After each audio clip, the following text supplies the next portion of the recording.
Lord Buddha study point में आपका स्वागत है। पिछली कक्षा में हम लोग बच्चों देखे थे कि जो हमारा एरिया थी, जो क्षेत्रफल था, उसमें जो हम एक भुजा को बढ़ा रहे थे, दूसरी भुजा को बढ़ा रहे थे, क्षेत्रफल पर क्या प्रभाव पड़ रहा था उसको हम लोग देखे थे। चाहे हम लोग घनाभ की बात कर ले कि घनाभ में जो तीन भुजाएं थी, लंबाई, चौड़ाई, ऊंचाई, उसमें जो परसेंटेज वृद्धि या कमी की जाए तो उसके आयतन पर क्या प्रभाव पड़ा था, इसको हम लोग पिछले लेक्चर में डिस्कस कर चुके थे।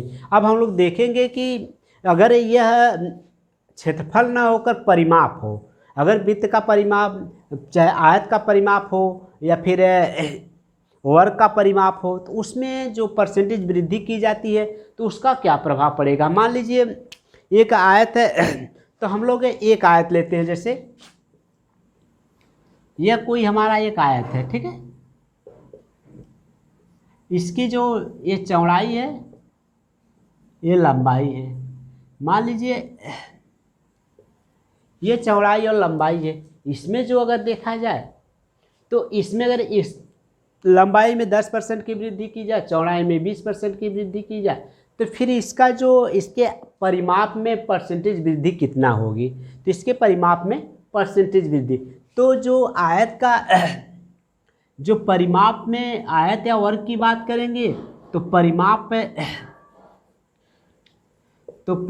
में परसेंटेज वृद्धि, परिमाप में परसेंटेज परिवर्तन, यह कमी भी हो सकती है, वृद्धि भी हो सकती है। इसलिए हम क्या कर लेंगे, तो परिमाप में परसेंटेज परिवर्तन, तो हम क्या ले लेंगे, दोनों का जो हमारा परसेंटेज परिवर्तन होगा, फाइंड आउट एवरेज निकाल लेंगे। जो परसेंटेज वृद्धि या कमी हो रही है तो हम क्या करेंगे, फाइंड एवरेज, है ना, फाइंड एवरेज।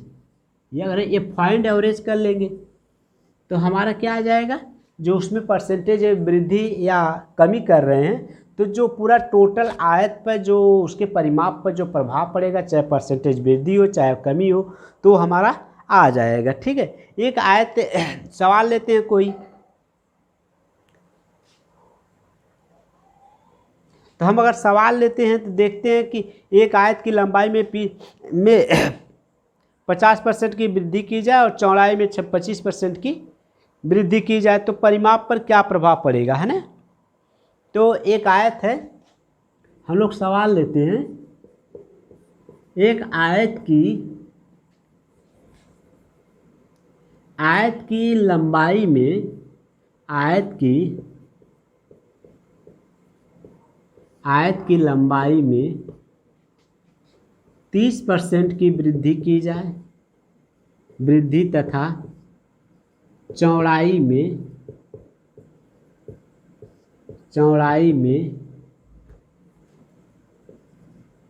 26% की वृद्धि की जाए तो आयत के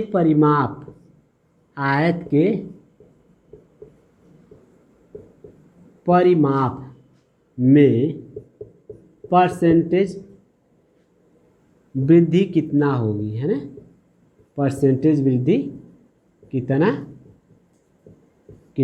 होगी।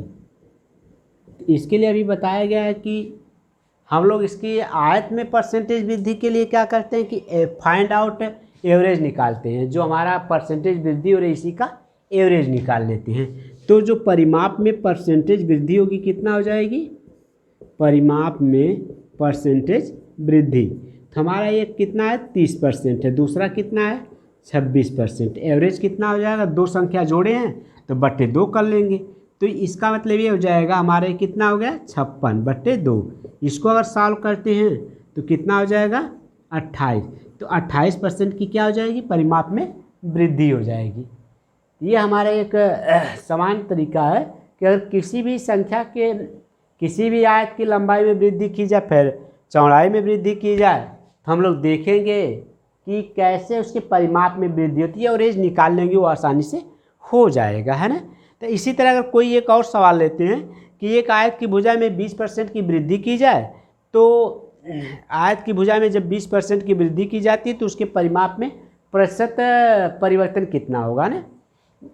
तो एक वर्ग है, मान लीजिए दूसरा सवाल, वर्ग की भुजा में भुजा में 20% की वृद्धि की जाए, 20% वृद्धि की जाए तो वर्ग के परिमाप में प्रतिशत वृद्धि कितना होगी, है ना, कितना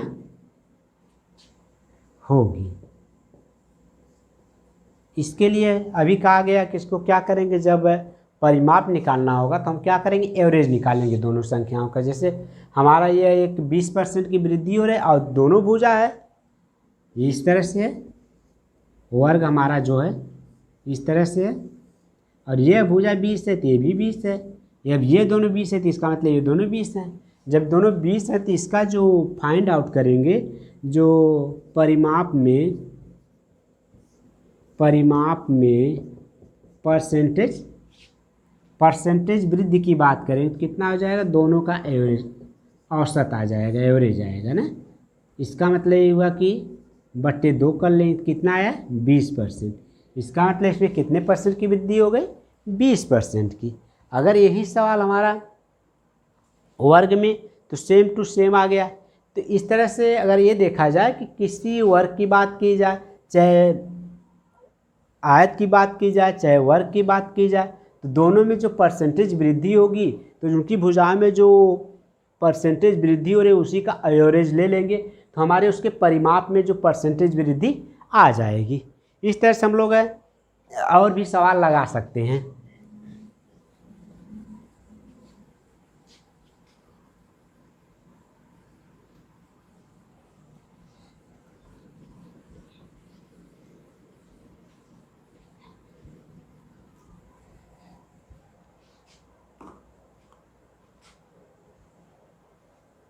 अगर हम लोग वृत्त की बात करें, एक वृत्त लेते हैं, वृत्त की चाहे हम लोग उसके व्यास में परसेंटेज वृद्धि करें, चाहे उसके परिधि में परसेंटेज वृद्धि करें।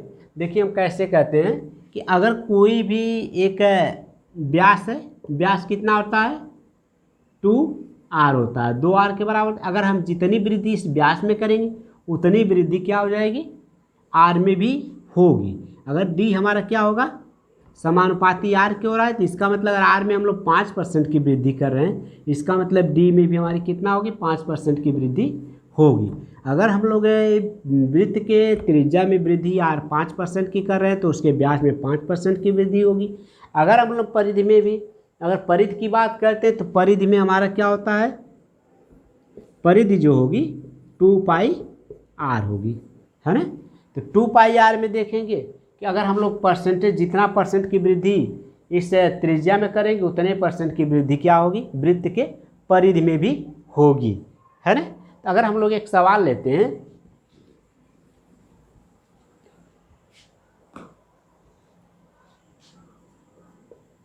एक वृत्त की त्रिज्या में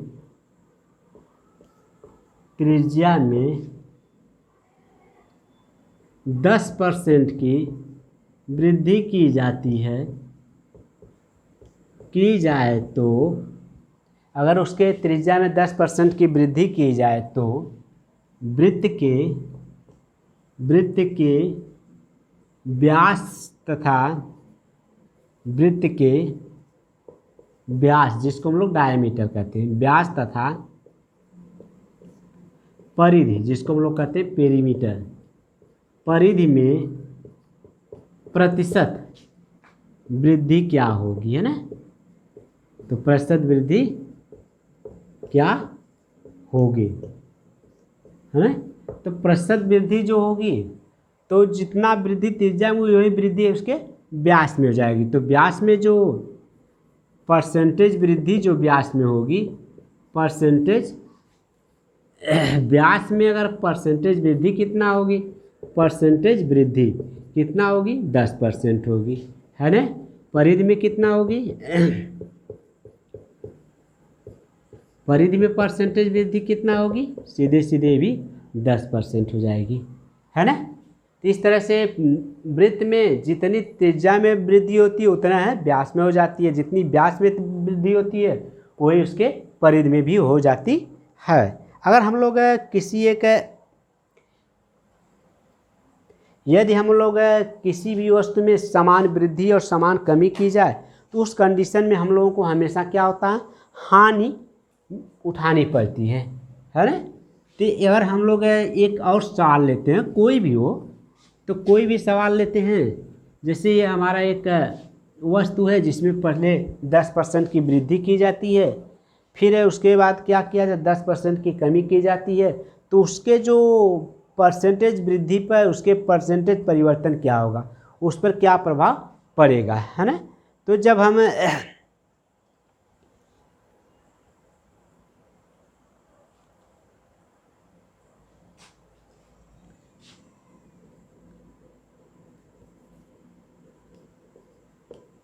जब किसी वस्तु में A% की हानि तथा A% की वृद्धि तथा A% की हानि होती है तो परसेंटेज परिवर्तन कितना होगा, परसेंटेज परिवर्तन कितना होगा। तो अगर हम लोग देखेंगे तो यहाँ पर दो चीज़ें होंगी, परसेंटेज परिवर्तन क्या होगा, तो परसेंटेज परिवर्तन इज इक्वल टू क्या होगा हमारा, वही फार्मूला पुराना वाला लगा लेंगे। जब किसी वस्तु में जितने की वृद्धि हो रही उतने की कमी हो रही तो उस कंडीशन में हमेशा जो क्या होगा, हमको हानि उठानी पड़ती है, जो परिवर्तन होगा हमेशा नुकसान ही होगा।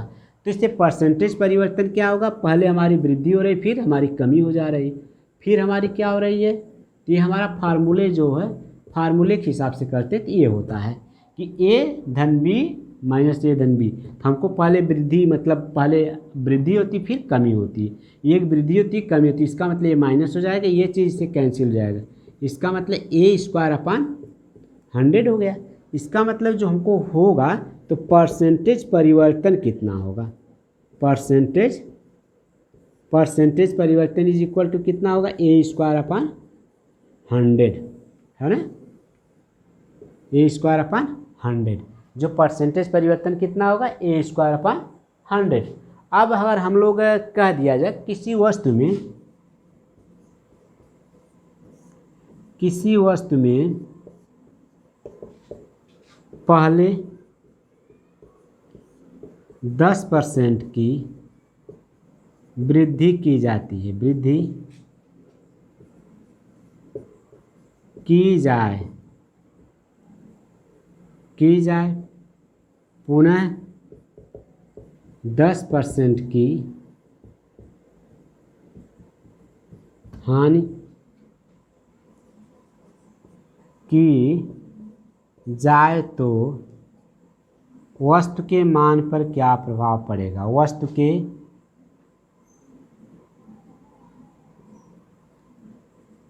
के मान पर क्या प्रभाव पड़ेगा, क्या प्रभाव पड़ेगा, है ना। यह कोई वस्तु है, ठीक, पहले 10% की हानि की वृद्धि की जाए पुनः 10% की हानि की जाए, इस कंडीशन में हमेशा क्या होती है, हमको हानि उठानी पड़ती है, अर्थात हमको नुकसान ही होगा। तो इसलिए क्या होगा, हमारे प्रभाव क्या पड़ेगा, हानि होगी। तो इसलिए हम लिख देंगे परसेंटेज हानि बराबर क्या हो जाएगा, 10² 100 इज इक्वल टू 100/100। तो इसका मतलब 1%। तो हमको कितना की हानि उठानी पड़ेगी, 1% की हानि उठानी पड़ेगी। अगर हम लोग इसी को एक फार्मूले की तरह जो हम लोग एक भिन्न के रूप में अगर हल करना चाहें तब कैसे होगा, जैसे अगर ये कोई हमारी 10% है, 10% भिन्न का कितना होगा, 10%, 1/10, 10% कितना है, 1/10 हो गया। अब इसको देखिए कि हमको एक बार हानि उठानी पड़ती है, एक बार बढ़ रहा है, एक बार घट रहा है। देखिए क्या हुआ, पहले 10% की वृद्धि हुई तो 11 होगा, फिर 10% की हानि होगी तो 9 हो गया। ये हमारा 100 हो गया और ये हमारा कितना हो गया, 99 हो गया। तो ये हम लोग देख क्या रहे हैं, इसमें कितना हो रहा है, 1 की कमी हो रही है। इसका मतलब हमको कितने की हानि हुई, हानि जो होगी 1% की हानि होगी। 100 में 1 कम हो रहा है, इसका मतलब 1% की हानि होगी। इस तरह से हम लोग और भी प्रश्न को हल कर सकते हैं, है ना। और किसी आयत की लंबाई में 20% की वृद्धि की जाए, फिर 20% की कमी कर दी जाए, है ना।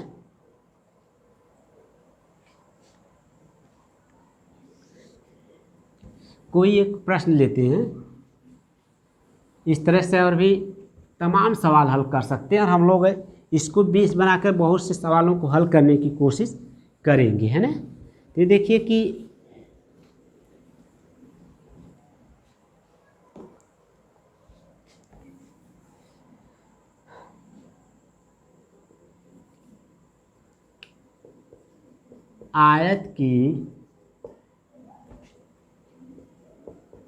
आयत की लंबाई में 20% की वृद्धि की जाती है, वृद्धि की जाए, पुनः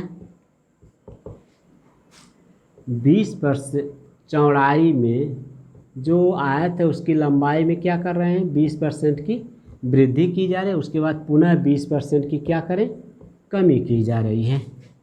कमी की जाए तो आयत के क्षेत्रफल पर क्या प्रभाव पड़ेगा, आयत के क्षेत्रफल पर क्या प्रभाव पड़ेगा, है ना। हम देखेंगे क्या प्रभाव पड़ेगा।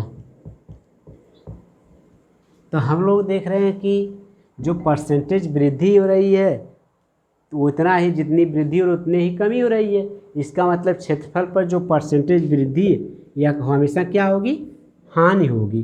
तो क्षेत्रफल में क्या होगा, क्षेत्रफल में परसेंटेज हानि, हम सीधे सीधे निकाल लेंगे। तो क्षेत्रफल में जो आयत के क्षेत्रफल में परसेंटेज हानि कितना होगी, हानि प्रतिशत। तो हानि प्रतिशत इज इक्वल टू कितना होगा, 20 स्क्वायर, मतलब 20 का वर्ग बटे 100। 20 का वर्ग करेंगे तो हम लोग क्या करें, 20 का वर्ग करेंगे तो हो जाएगा 400, और ये हमारा 100। ये कितना हो गया, 0 0 कट गया, 2 0 बचा कितना, 4%। इस तरह से क्या हुआ कि जो हमारा आयत है उसके क्षेत्रफल में 4% की कमी हो जाएगी, और 4% की कमी हो जाएगी। अगर ये वीडियो आपको पसंद आए तो इस वीडियो को आप लाइक एवं सब्सक्राइब करिए।